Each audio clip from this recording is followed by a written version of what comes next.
Hello दोस्तों।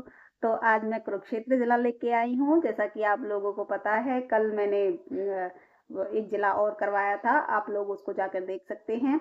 और आज हम कराएंगे कुरुक्षेत्र जिला। आज कुरुक्षेत्र जिले की बारी है। जैसा कि आप लोगों को पता है, कुरुक्षेत्र धर्म नगरी के नाम से जाना जाता है। इसमें बहुत बड़ा युद्ध हुआ था। महाभारत का युद्ध इस कुरुक्षेत्र के मैदान में हुआ था, जहां पर कौरवों और पांडवों के बीच ये युद्ध हुआ था। और उसका जो प्रत्यक्षदर्शी थे वो कौन थे? बर्बरिक थे, जो आज के टाइम में खाटू श्याम बाबा के रूप में आज पूजे जाते हैं। तो आज इस धर्म नगरी यानी कुरुक्षेत्र के बारे में हम जानेंगे। सबसे पहले हम देख लेते हैं कि ये कितने जिलों से अपनी सीमा बनाता है। जैसा कि आप देख रहे हैं, ये 4 जिलों से सीमा बनाता है। हरियाणा के 4 जिले: अंबाला, यमुनानगर, करनाल, कैथल और ये अंबाला।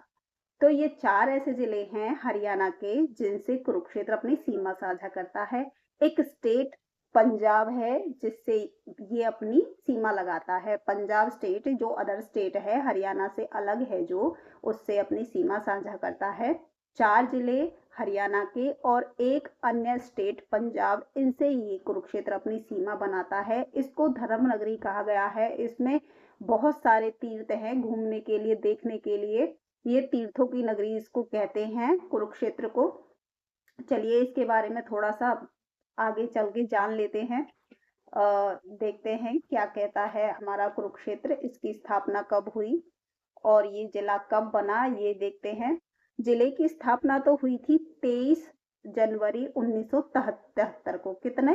23 जनवरी 1973 को इसके जिले की स्थापना हुई थी। और जब ये शहर बना था कुरुक्षेत्र, जब शहर इसकी स्थापना, ये कुरुक्षेत्र बसाया किसने था? ये बसाया था राजा कुरु, जो कौरवों और पांडवों के जो पूर्वज थे, जो वंशज थे, कुरु राजा थे। उन्होंने इस कुरुक्षेत्र की स्थापना की थी। इसको जोतकर इसको एक शहर का रूप दिया था। ये एक बंजर भूमि थी। जो राजा कुरु थे, उन्होंने इस भूमि को जोतकर यानी इस पर हल चलाकर इसको रहने योग्य बनाया। इसमें एक सुंदर शहर की स्थापना करी। तो राजा कुरु ने इस शहर की स्थापना करी और 23 जनवरी 1973 को ये हमारा जिला बनकर तैयार हो गया था। अच्छा, इसका नाम किसके नाम पर पड़ा? जिन्होंने इसकी स्थापना की, उन्हीं के नाम पर इसका नाम पड़ा। कुरु के कारण, यानी राजा कुरु के नाम पर ही कुरुक्षेत्र। क्षेत्र यानी खेत, फील्ड, एरिया, भूमि, है ना। और जिसने इसको बसाया, कुरु का क्षेत्र यानी कुरुक्षेत्र। तो इसका नाम इस तरह से कुरुक्षेत्र पड़ा। समझ में आ गया? चलिए अब इसका क्षेत्रफल देख लेते हैं। क्षेत्रफल क्या है इसका? 1530 वर्ग किलोमीटर इसका क्षेत्रफल है। और उपनाम कितने हैं इसके? जो जो चीजें इसमें फेमस है उस चीज के, अब मैंने जैसे हर वीडियो में बताती हूँ, हर क्लास में बताती हूँ कि जो चीज ज्यादा फेमस होती है जिस जिले की, उसका उपनाम उसको मिल जाता है, उसी के नाम से उसको जाने लगते हैं। धर्म नगरी इसको कहते हैं सबसे पहले, क्योंकि ये धर्म क्षेत्र है। धर्म युद्ध यहाँ हुआ था, बहुत बड़ा युद्ध हुआ था। 18 दिन जो युद्ध चला था कौरवों और पांडवों के बीच, वो युद्ध हुआ था। ठीक है। इसको और क्या कहते हैं? पार्क सिटी कहते हैं, तीर्थ राज कहते हैं, तीर्थों की नगरी कहते हैं, गीता नगरी कहते हैं, क्योंकि भगवान श्री कृष्ण ने यहाँ पे गीता का उपदेश दिया था। किसको दिया था? कमेंट करके बताना। गीता का उपदेश श्री कृष्ण ने किसको दिया था? कमेंट करके जरूर बताना। वैदिक सभ्यता का पालन करने वाला क्षेत्र, जो वैदिक सभ्यता का पालन करता है, वो कुरुक्षेत्र है। इसका नाम पड़ा। अच्छा, अब कुरुक्षेत्र में विधानसभा की सीटें कितनी हैं ये देख लेते हैं। विधानसभा की सीटें कितनी हैं कुरुक्षेत्र में? देखिए, विधानसभा की सीटें हैं शाहाबाद, थानेसर, पेहोवा, लाडवा। 4 ऐसी सीटें हैं कुरुक्षेत्र में जो विधानसभा की सीटें बनती हैं जहां पे। और उप तहसील कितनी है इसमें? इस्लामाबाद और बाबेन, इसकी 2 उप तहसीलें हैं। तहसील कितनी है? 4 ही तहसील है। थानेसर, पेहोवा, शाहाबाद और लाडवा, जो विधानसभा की जहां सीटें होती हैं वही उसकी तहसील है। यानी 4 ही विधानसभा की सीटें हैं और 4 ही इसकी तहसील है। अच्छा, अब चलिए इसका थोड़ा सा इतिहास देख लेते हैं। वैसे हमारे कुरुक्षेत्र का इतिहास बहुत बड़ा है। इसका थोड़ा सा शॉर्ट में मेन पॉइंटों के थ्रू हम इसके इतिहास को पढ़ेंगे, इसको अच्छे से पढ़ेंगे और आप लोगों को पढ़ने में मजा भी आएगा। देखो इसका इतिहास, डॉक्टर आर.सी. के मुताबिक मजूमदार यह भारत के आर्यों के आप्रवासन से पहले भी एक धर्म सांस्कृतिक केंद्र था। जो कुरुक्षेत्र है, ये जब आर्यों के प्रवासन यानी लोग इसमें आर्य लोग जो बसने से पहले भी ये एक धार्मिक नगरी थी, धार्मिक सांस्कृतिक केंद्र था। यहाँ पे धर्म की कार्य होते थे। ज्योतिसर जो हरियाणा के कुरुक्षेत्र जिले में स्थित है, एक कस्बा है। कौन? ज्योतिसर जो हरियाणा के कुरुक्षेत्र जिले में है, वो एक कस्बा है। यह एक हिंदू तीर्थ है जो कुरुक्षेत्र पेहोवा मार्ग पर थानेसर से 5 किलोमीटर पश्चिम में स्थित है। कहां पर? थानेसर से 5 किलोमीटर दूर पश्चिम में स्थित है। क्या ये ज्योतिसर जो है, ये कस्बा, ये हिंदू तीर्थ है, ये थानेसर से कितने किलोमीटर दूर है? 5 किलोमीटर दूर है। कहां पर है? कुरुक्षेत्र पेहोवा मार्ग पर है। ठीक है, चलिए। माना जाता है कि यहीं पर भगवान श्री कृष्ण ने अर्जुन को गीता का उपदेश दिया था। कहां पर? थानेसर में ही भगवान श्री कृष्ण ने अर्जुन को गीता का उपदेश दिया था। ज्योति का अर्थ होता है प्रकाश और सर का अर्थ होता है तालाब। ज्योति सर तालाब। यहाँ एक बरगद का वृक्ष है जिसके बारे में मान्यता है कि इसी वट वृक्ष के नीचे श्री कृष्ण भगवान ने अर्जुन को उपदेश दिया था और यही अर्जुन को अपना विराट रूप दिखाया था। वट वृक्ष के नीचे चबूतरे के निर्माण राजा दरभंगा ने करवाया था। किसने करवाया था चबूतरे का निर्माण? राजा दरभंगा ने करवाया था। आप लोगों को मैं इमेज मैंने लगाना भूल गई, लेकिन मैं इमेज ऐसे ही बता देती हूँ। जो वट वृक्ष है उसके नीचे श्री कृष्ण भगवान जी ने अर्जुन को गीता का उपदेश दिया था। उसी वट वृक्ष के नीचे एक चबूतरे का निर्माण करवाकर महाराज दरभंगा ने उस तरह की एक प्रतिमा स्थापित कर रखी है कि रथ में भगवान श्री कृष्ण वहां रथ खड़ा है और भगवान श्री कृष्ण अर्जुन को उपदेश दे रहे हैं। ऐसा उन्होंने निर्माण करवाया है। ठीक है, शेख चिल्ली का मकबरा और देख लेते हैं कि शेख चिल्ली का मकबरा कैसा है। भारत के हरियाणा राज्य के कुरुक्षेत्र जिले के थानेसर में स्थित एक ऐतिहासिक परिसर है।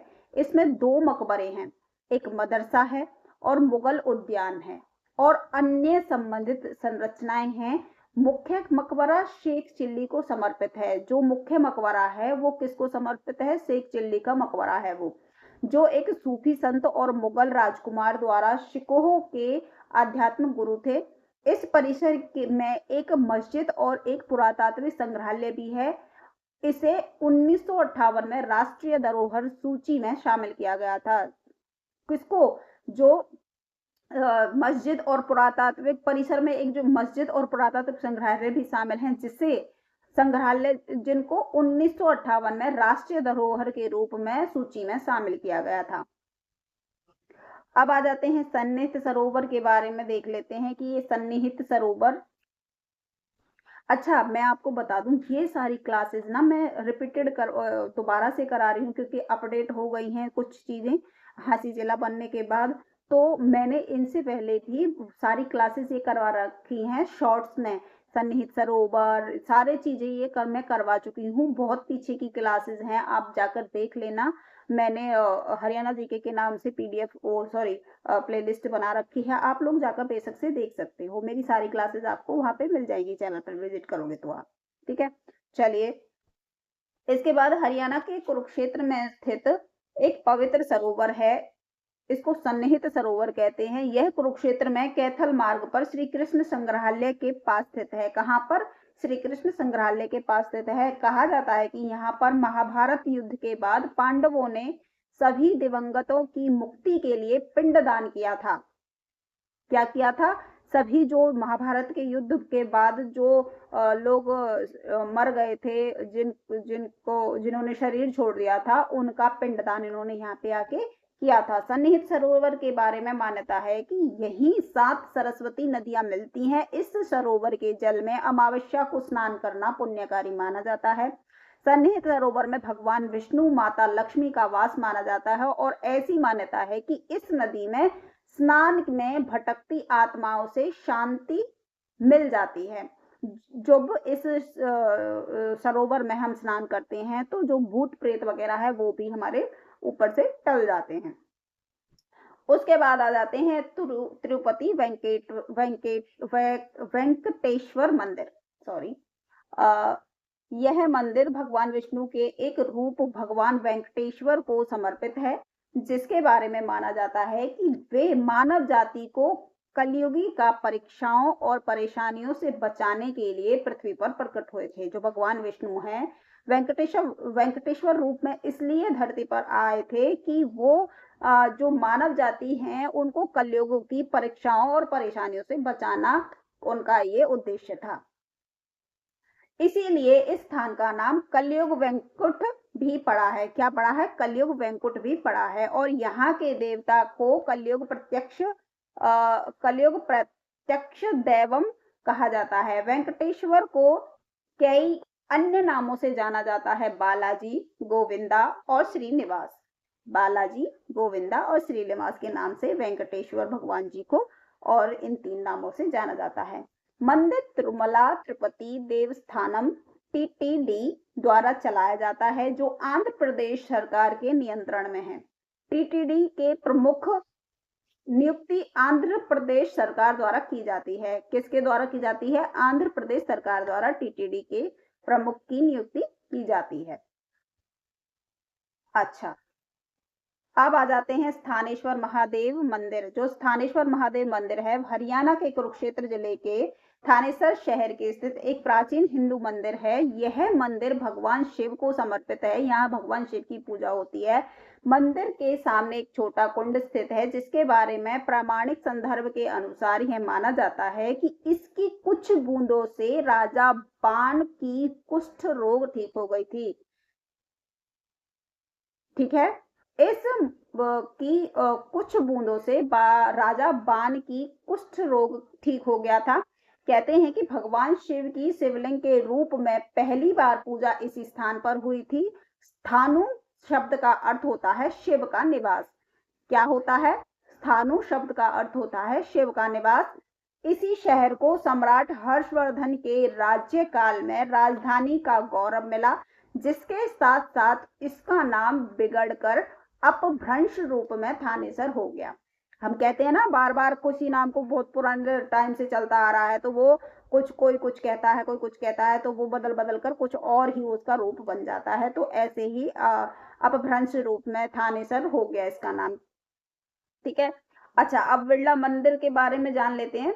बिड़ला जो मंदिर है वो कुरुक्षेत्र में स्थित है। कहाँ? भगवान विष्णु को समर्पित है। इसमें भगवान विष्णु का मंदिर है और इसमें भगवान विष्णु की पूजा होती है। 1952 में निर्मित इस मंदिर में एक विशाल बगीचा और इसकी डिजाइन में सफेद संगमरमर से बनी हाथियों की मूर्तियां और कृष्ण अर्जुन रथ के साथ साथ वेद व्यास और तुलसीदास का उद्घाटन और चित्र भी शामिल है। देखो, कुरुक्षेत्र में जो मंदिर है श्री कृष्ण को जो समर्पित है, श्री कृष्ण भगवान का मंदिर है, वह 1952 में निर्मित करवाया गया था।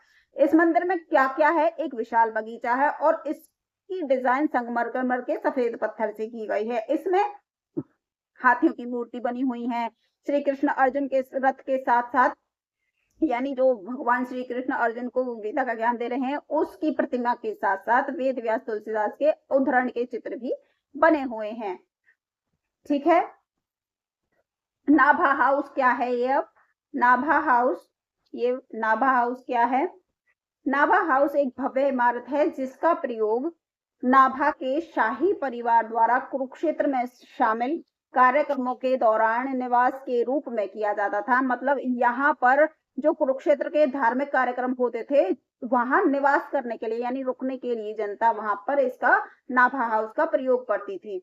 इसे 2005 में भारतीय पुरातत्व सर्वेक्षण द्वारा अपनाया गया था। किसमें? पुरातात्विक सर्वेक्षण द्वारा अपनाया गया था। कब अपनाया गया था? 2005 में इसको अपनाया गया था। चलिए आज के लिए हम ये छोटी सी क्लास ही रखते हैं। इसके जो मेन पॉइंट हैं कुरुक्षेत्र के, वो मैं कल दोबारा से इसके पार्ट कुरुक्षेत्र का पार्ट 2 लेकर आऊंगी। उसमें उसके जो मेन पॉइंट होंगे उनको, और जो प्रसिद्ध व्यक्तित्व होंगे उनको मैं उस क्लास में कल आपको कराऊंगी। ठीक है, आज के लिए इतना ही बहुत है। आप लोग इसको ही समझ लो, वो काफी है। जितना थोड़ा करोगे उतना दिमाग में बैठेगा, ज्यादा करोगे तो कंफ्यूज हो जाओगे। ठीक है, थोड़ा थोड़ा करके चलो, खरगोश की चाल मत चलना। कछुए की चाल चलोगे तो अपनी मंजिल तक आराम से पहुंच जाओगे। और कंफ्यूज नहीं होना है, अपनी रेगुलर पढ़ाई करते रहना हो, और संडे को अपना रिवीजन बिल्कुल करना है। ठीक है, तो मिलते हैं नेक्स्ट क्लास में। और जाने से पहले वीडियो को लाइक कर देना, और जिन्होंने सब्सक्राइब नहीं किया सब्सक्राइब कर लेना। और इस इन सब चीजों की जो पीडीएफ है वो टेलीग्राम पे स्टडी विद पीस चैनल के नाम से ही है। और जो चैनल का नाम है, आपको चैनल में लिंक मिल जाएगा टेलीग्राम का, आप देख लेना और उस पे आपको पीडीएफ मिल जाएगी। ठीक है, इन सारे वीडियोस की, क्लासेस की। ठीक है, तो चलो मिलते हैं नेक्स्ट वीडियो में, नेक्स्ट क्लास में। तब तक के लिए धन्यवाद।